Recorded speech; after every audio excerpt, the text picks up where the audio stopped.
Number 5 on this list is Hallstatt Karner. Hallstatt Karner is one weird church, man, let me tell you. I'm all about unique and cool decorations, but human body parts? Kind of where I draw the line, guys. Discovery.com says, many bone churches and ossuaries are decorated with femurs and pelvises, but at Hallstatt Karner, the skulls themselves are decorated. More than 600 of the skulls on display in this Benhaus, also known as Bone House in English, bear their former owners' names, professions, and the date of their death. Many are also adorned with decorative garlands and flowers. But perhaps what makes this bone church stand out the most is the fact that the most recent remains to be interred here belong to a woman who passed away in 1983 after having requested the Benhaus as her final resting place. What's more, she might not be the last because the church is still open to receiving similar requests. So yeah, the dark secret here is that there is literal bones still being added. 1983 is really not that long ago when you think about it, and like the article suggests, that's probably not the last person to have been thrown into this array of skeletons. I guess it isn't, but it feels like this should be illegal or something. At the very least, it's just super weird.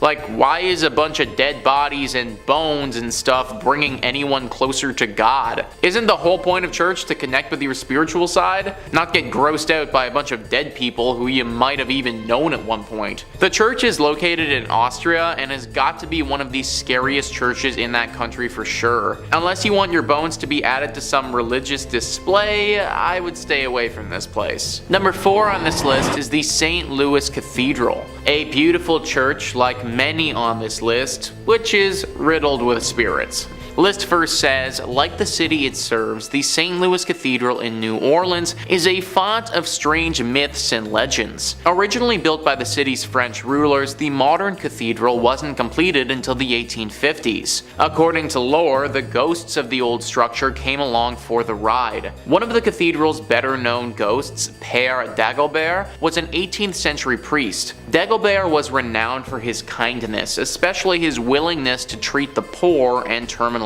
ill. During the 1760s, several members of his congregation decided to revolt against the city's new Spanish rulers. The mainly French and Creole rebels successfully pushed the initial Spanish force out of the city, but a larger force later managed to claim New Orleans for the Spanish king. Infuriated by the earlier rebellion, Irish-Spanish governor Alejandro O'Reilly decided to not only execute the rebels, but also leave their rotting bodies on the doorstep of the St. Louis Cathedral. As a devout Catholic, Dagobert could not stand by while Catholic bodies were so roughly treated. After failing to get O'Reilly's permission to properly bury the bodies, Dagobert led a funeral procession down to St. Peter's Cemetery and placed the slain men in unmarked graves. Dagobert's successor, a Spanish priest named Pierre Antoine, is also said to haunt the cathedral. More intriguingly, Antoine's friend, voodoo priestess Mary Laveau, who often prayed at the church during her lifetime, is also considered to be one of the many spirits inside the cathedral. So we got voodoo priestesses,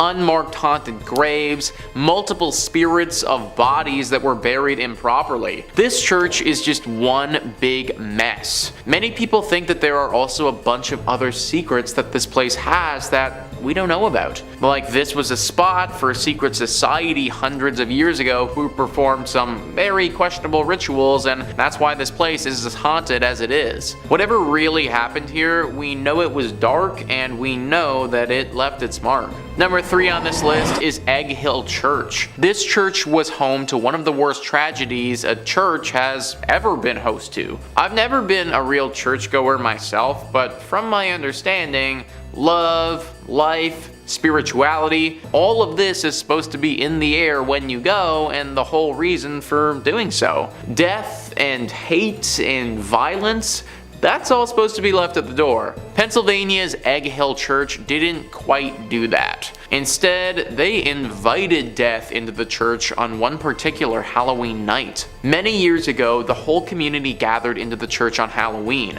The priest passed around bread and wine as is customary, but this bread and wine was a little off. In fact, it was very off. So off that everyone who had it died. It was poisoned. It's unknown whether the town had collectively decided to end their lives together that night or if this was all the priests doing, but either way, tens to hundreds of people's bodies lay lifeless on the ground when it was all said and done. Now, what are we left with? Well, the ghosts of all of these people, obviously. Even worse than that, the spirit of this evil priest still lingers here too, and apparently, he isn't done with the living. He's said to be very dangerous and wants to drag visitors down with him and take their life. This whole story is pretty much as dark as you can get, and it's no wonder the place is totally messed up today. Number 2 on this list is St. Nicholas Church. Hey, it's me. It just so happens that my church is haunted by a dozen spirits. Great. List first says St. Nicholas Church is practically haunted by default. That's because the village of Pelaguis, its home, is reputably the most haunted locale in all of England. The Kent village is home to the Watercress woman, who occupies the Pinnock Bridge, and to the ghost of a schoolmaster who committed suicide in front of his pupils. According to a conservative estimate, Pelaguis contains no fewer than 12 active spirits. The church itself is said to be the home of both the beautiful ghost of Lady Daring and the Lady in Red, a ghost who searches the adjacent churchyard for her lost baby. The ghost of a former miller who worked in the area is also said to haunt the churchyard in search of a long-lost love. Also, the ghost of a monk at nearby Greystone's house is also said to be seen during the night. Finally, visitors to St. Nicholas have reported seeing lights in the church's windows when no one was inside. So we have another church with just a plethora of horrible things. Someone taking their own life, a missing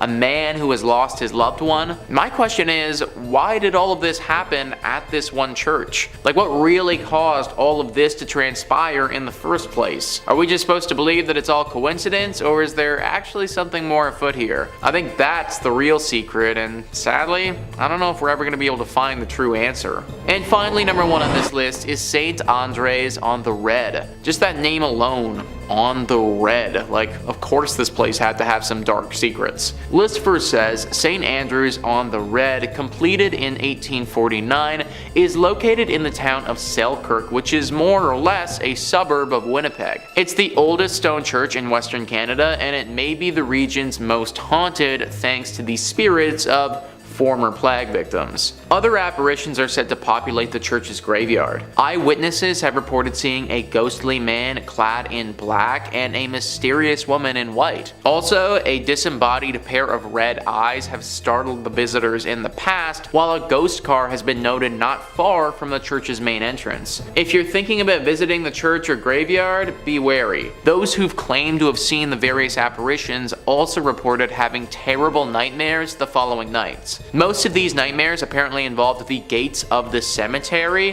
which rattle even though no hands are seen shaking them. Some people can't shake these nightmares either. The occasional individual will have these persist for months or even years. I'm sure that the architecture and natural beauty is nice and all, but I'm not trying to risk nightmares for a year to see it. I do wonder what happened to those gates though. Is it some weird thing with the wind that's causing it, or is it what people suggest, some type of ghostly intervention? I tend to think some sort of spirit has to be involved, considering the thing with the nightmares happens as well, but you gotta wonder who. Sometimes I really do think that being a paranormal investigator would be awesome, because you could get to the bottom of these things, but then again, that's a pretty unforgiving profession. Number 5 on this list is Pelagius. Pelagius lived around 390 AD, and although very little is known about his personal life, we do know that the church was really not happy with his theological teachings. The Catholic gentleman says, Pelagianism radically corrupted the church's teachings on grace, sin, and the fall. Its namesake, the British monk Pelagius, taught that the sin of Adam had no bearing on subsequent generations. Essentially, man was inherently good and unaffected by the fall. In practice, this meant that a man could come to God by his own free will with no grace needed. Many saints fought against this doctrine. Saint David of Wales stands out among them especially, but it was Saint Augustine of Hippo,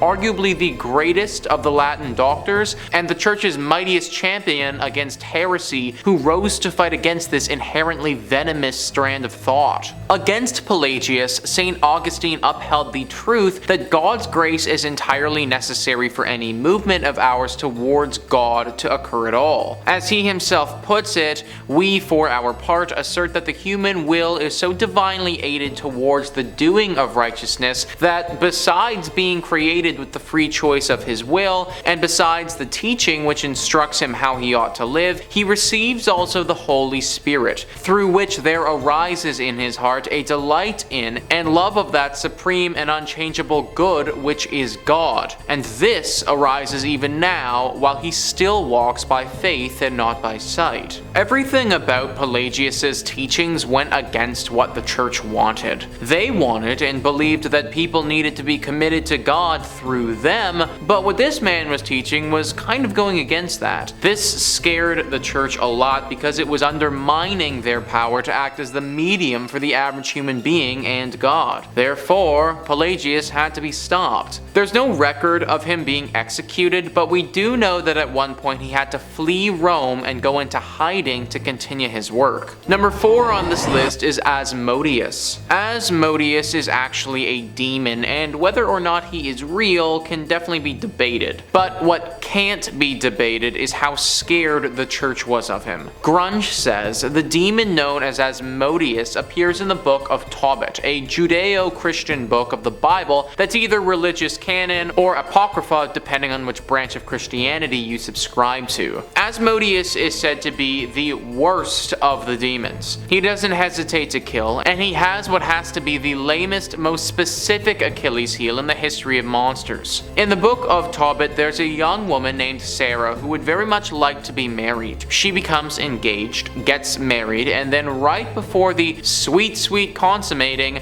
Asmodeus shows up and kills her husband. What might seem like a fluke quickly becomes a trend, as this happens to Sarah a total of 7 times. On lucky number 8, Sarah, who must have been an amazing conversationalist for this many guys to roll these dice, marries a guy named Tobias, who the Archangel Raphael gives the scoop on how to beat Asmodeus. The demon appears on the wedding night, and Tobias tosses a fish's heart and liver onto some coals, causing smoke that triggers Asmodeus's asthma or something like that. Asmodeus scampers off, and Raphael tracks him down, ties him up, and strangles him. So luckily for us, the text says that there's no more of Asmodeus, but that doesn't mean that his evil spirit doesn't still linger on. This is a demon that we're talking about here, and one of the worst ones ever at that. So I wouldn't be surprised if getting rid of this guy for good is a pretty hard thing to accomplish. Also, just a sidebar here, but poor Sarah, eh? This lady's just trying to get married and literally has to do it 8 separate times before one finally sticks. I think after marriage number 3, I'd personally just call it quits and get a puppy or something. Number 3 on this list is Beelzebub, another demon who is probably one of the most famous religious demons out there. Grunge says Beelzebub, a demon with roots in old Philistine religions. His name comes up in the Bible a few times in the Gospels of Matthew and Luke, and he may be a stand-in for Satan, but another translation of Beelzebub is Lord of the Flies. John Milton's theory, described in Paradise Lost, is that he's a lieutenant of hell, second in power only to Satan, which is what folks in the industry refer to as Razum Gold. The starring role of Beelzebub's career is probably his part in the Salem witch trials, in which he was blamed for inhabiting the bodies of the accused. For anyone riding the fence on whether or not there was any real justice to be had there, it's worth looking at the writings of Cotton Mather, a Puritan minister in the area at the time. In his work of Beelzebub and his plot, Mather wrote that there is a devil in a thing doubted by none but such as are under the influences of the devil. If Beelzebub was actually real, then he is responsible for the death of tons of people due to all of the witch stuff that went down. Not to mention just the trials, but what sort of stuff did he actually make these people do? It could be any number of things that we still don't even know about today. For obvious reasons, the church was not too fond of this demon. But it wasn't just the church. Your average everyday individual wasn't too fond of him at all either. Like, think about it. back in the day, you would have to worry about having Beelzebub come and get you, and then you'd be put on the stake for being a witch if you did. Now obviously, these witch trials were not done even remotely how they should have been, and it's unclear whether or not Beelzebub did or didn't play a role in them. But still, it doesn't change the fact that you would have been worried about him if you were alive back then. Number 2 on this list is Arianism. Arianism wasn't a person necessarily, but a full-on train of thought by many different people that the church was extremely scared of. The Catholic gentleman says, aside from the various Gnostic sects that plagued the early church, it is in Arianism that is arguably the most famous of all Christian heresies. It struck at the very root and core of Christian teaching that Jesus was God himself in the flesh and relegated the person of Jesus Christ to that of a mere created thing. It lives on today in varying forms, from well-known sects like the Jehovah's Witnesses all the way to the bizarre world of Apollo Quiloboy. Moreover, it still lurks within the sentences of some modern theologians who ambiguously state that Jesus is the Christ, but no more than an exalted man. Saint Athanasius of Alexandria was the walking cure for this heresy. Stubborn and unshakable, I think it not a stretch to say at times that this great man stood alone against wave after wave of Arian attacks on the truth of the Christian faith. By emphasizing and stubbornly holding to the truth of Christ as both God and man, St. Athanasius effectively ended the reign of the Arian heresy within the church. At the root, Arianism is basically the thinking that instead of being born, Jesus was created by God. This obviously goes against a lot of what the church teaches and believes in, and therefore they weren't too fond of this thinking or anyone who thought it. Pretty much anybody back in the day who did wholeheartedly believe this was condemned as being a heretic, and some bad things would be coming down the pipe if that was you. And finally, number 1 on this list is the devil. This one seems obvious, but just because it's obvious doesn't mean that we shouldn't include it on the list. The devil has always been the one to blame for any evil that is plaguing the earth. A great famine takes the lives of thousands of people. The devil did it. Someone loses their minds and kills a bunch of people. They must have been taken over by the devil. My coupon for 20% off on hot wings expired a week ago. Must have been the devil. Obviously, everyone was scared of the devil if he came for them. The church was scared of it, and the average person was scared of it. What is really interesting to me, though, is that the devil, even though he is horribly scary, is actually necessary to religion and the church. Without a devil, the only person to blame for anything bad happening would be God. The guy who's supposed to look out for us all the time would actually be the one doing all of the nasty things that happen to us, as well as all of the good things. Therefore, if we wish to believe that God is good and has our best intentions at heart, we sort of need to have a devil around to take the blame for all this stuff. It's just interesting to think that without the devil, one might be able to argue that we are the most scared of God. Not sure how I feel about that, but a cool thought experiment nonetheless. Number 5 on this list is the Templo Mayor ruins. So a church is typically defined as a place for Christian worship, but let's loosen up that definition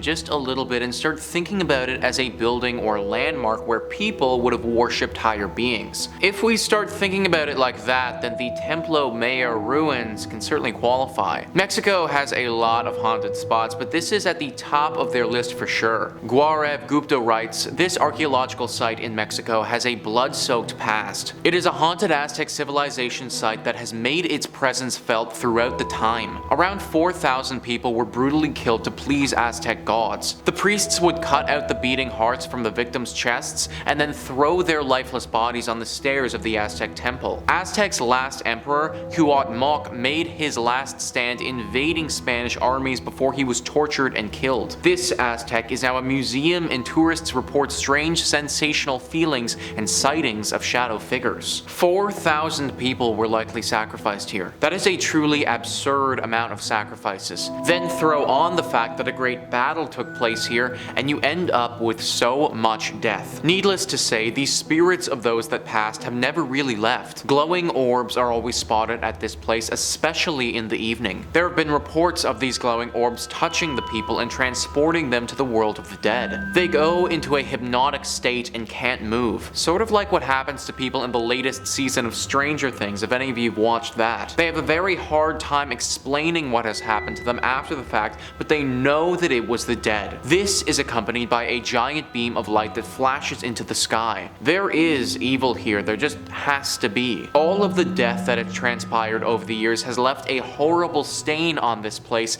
and evil has congregated here. No one knows what type of evil or what spirit is behind this, but just know that this is a scary place that you should probably avoid. Number 4 on this list is the Nes Church. Nes Church is a Norwegian church that is no longer operating. It's a collection of ruins now and a very popular spot for ghost hunters. The ghost hunters have discovered that electronic equipment, or your standard cell phone, isn't going to do so hot in this church. For whatever reason, the second that you bring anything like that in, it just completely shuts down. If one wants to have an electronic device here, then it needs to be specifically made to withstand strong spiritual energy. The most popular myth surrounding the ghostly presence that resides here is a priest named Jacob Christian Finnegan. This was a priest who presided over this church from 1800 to 1837. Apparently, he suffered a very grim fate here along with his children. It's thought that he and his children were killed by an evil gang who came through the church looting it. They killed the priest and then, ever so cruelly, bricked his children up and left them to die. This is only one variation of the tale though, because one legend actually says that the priest did this to his kids himself. Regardless of which one is historically accurate, they're both pretty bad. The screams of these children are frequently accompanied by the sighting of this priest. It's said that he will stalk those who come here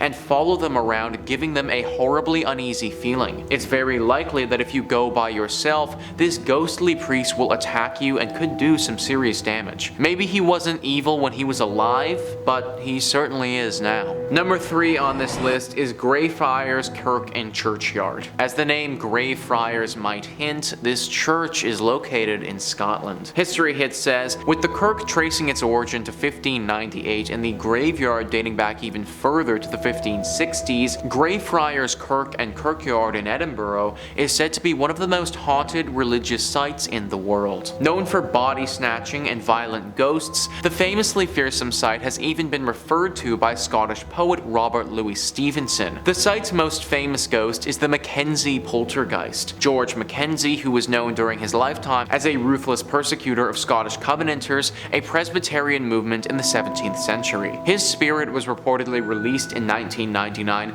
when a homeless man looking for somewhere to sleep broke into his final resting place, the Black Mausoleum. Next to this mausoleum is the former Covenanters prison, which housed some 1,200 members of a failed anti-government revolution in 1679. Only 257 prisoners came out alive, with the remaining dead said to haunt the churchyard. The negative energy that surrounds this church is said to be so strong that it's attracted some pretty powerful beings. The devil is the one being that people associate with this place. Some believe that this church is actually a secret lair for the devil, that these other demonic spirits are working to keep us away from this place so the devil can fulfill his evil agenda. If this is the case, then I think that we should do as the devil wants and leave it alone. Number 2 on this list is Borley Rectory. Built in 1863 in England, this is one of the most famous haunted churches in the world. We can thank the personalities of Ed and Lorraine Warren for bringing it into the spotlight,